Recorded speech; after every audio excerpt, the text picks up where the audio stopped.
We fear our highest possibilities. We are generally afraid to become that which we glimpse in our most perfect moments, under the most perfect conditions, under the conditions of greatest courage. Abraham Maslow. So I believe that we've all got the potential to dream, to get a glimpse of what we can become.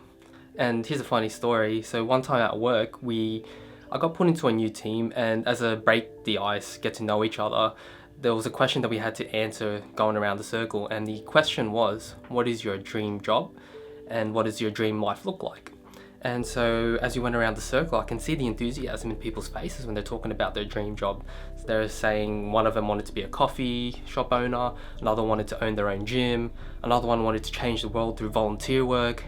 And we're all engineers, and we all have these aspirations to do jobs other than engineering, which I thought was really odd, right? And a couple months later, I came back and thought about this and was thinking, they asked us about our dream life, but they never asked us what steps we're taking towards getting there. And I thought this was really odd. I was thinking, is it because people like to dream, but then they're too afraid for some reason to go and embark on that journey? Is that why they didn't ask us that question? And then after I thought about that, I realized to myself, a couple months later, I had done 0 steps. I'd taken 0 steps towards making my dream into a reality. And so that's why I wanted to really break this down and understand why we fear our higher self and why we fear that which we could become. So I'm a big fan of Jordan Peterson, and he talks about goal setting. He says that people are generally afraid to set their goals because in doing so, they specify the conditions of failure.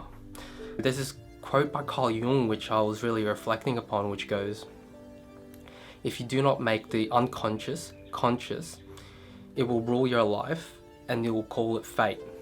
So what does this mean? So a prime example is that after that conversation I had with the team where I was enthusiastic and talking about my goals and dreams and aspirations of my future life and what my future job would be like, I took 0 steps, 0 actions towards that goal. And there came moments where I would get glimpses, visions of this ideal life which I spoke so enthusiastically about. But for some reason I would not take action or write it down or put pen to paper on how I'm actually going to achieve it. And every single time this glimpse of vision came to me and then I steered my attention towards something else, that's me acting unconsciously out of fear. And for me to not address that, to not acknowledge that yes, I feel fear and that's why I'm procrastinating and not writing down my goals, then that's basically that aspect controlling my life, as Carl Jung would say. If you do not make the unconscious, which is fear, conscious, it will run your life and you will call it fate. So that's the most important part, and you will call it fate because you wouldn't even know, because you've been acting unconsciously based on those underlying unconscious belief systems you have within yourself. And that's an interesting topic. What is fear? At its basis, fear is a lack of belief. Belief in what? Belief in yourself, belief in God, belief in the universe.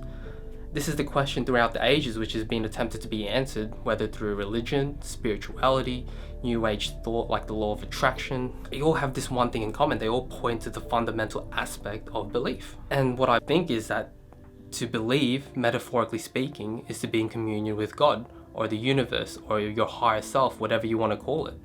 And the reason we fear our highest possibilities is because we fear our own human frailties. We fear that we're unable to maintain this communion with this divine part of ourselves, which gives us the glimpse of our highest possibilities, which gives us visions of our dreams. We fear that when we lose our belief, we're losing the most fundamental aspect of our being.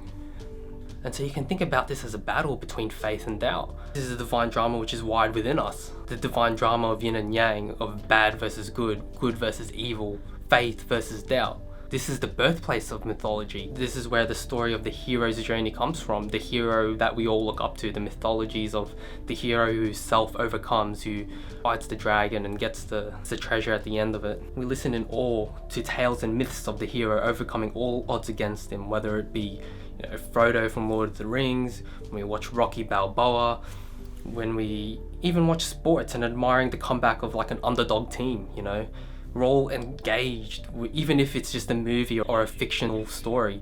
Why do we enjoy these tales? Why do we enjoy these movies and plays? If we know that they aren't real, why are we at the edge of our seats hoping that the good will win?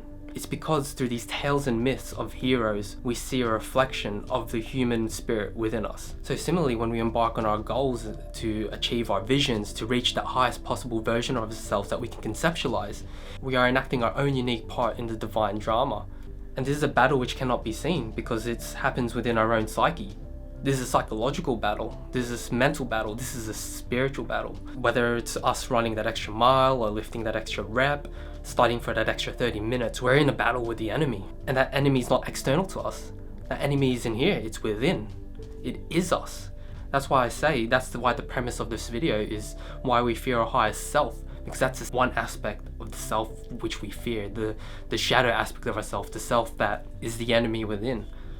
So Stephen Pressfield writes in his book, The War of Art, resistance is the enemy within. Resistance's goal is not to wound or disable. Resistance aims to kill. Its target is the epicenter of our genius, our soul, the unique and priceless gift we are put on this earth to give, and that no one else has but us. When we fight it, we are in a war to the death. So after exploring these ideas, another question which I ask myself is why? What's the point of it all? We're all gonna die anyway, and what's the point of it all? Like, why try? And I sort of reflected on Buddha's first noble truth, which is life is suffering. But then I also came across this other quote, which is a great paradox, which is, I think it was by Rumi, the cure to suffering is in the suffering. So what I think is that if life is suffering, then the point of life might be, well, a good purpose to life would be to try to alleviate the suffering of others as much as you can. And how do we do this? So there's this quote, I don't know who it's by, but it goes, if you want to change the world, first start with yourself. So a perfect way that this is expressed is through Avatar The Last Airbender, through Aang.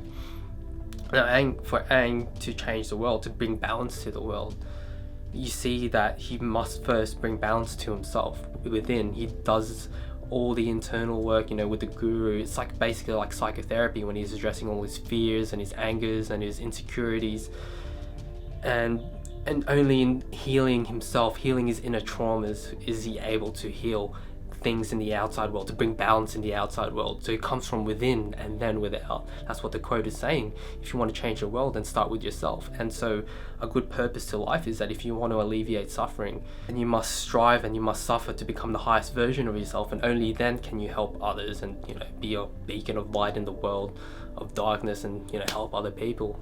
To end this, I'm going to bring up a quote from Coach Carter, and it goes, our deepest fear is not that we are inadequate. Our deepest fear is that we are powerful beyond measure. It is our light, not our darkness, that most frightens us. Your playing small does not serve the world. There's nothing enlightened about shrinking so that other people won't feel insecure around you. We're all meant to shine as children do. It's not just in some of us, it's in everyone. And as we let our own light shine, we unconsciously give other people permission to do the same. As we are liberated from our fear, our presence automatically liberates others. See you in the next video. Peace.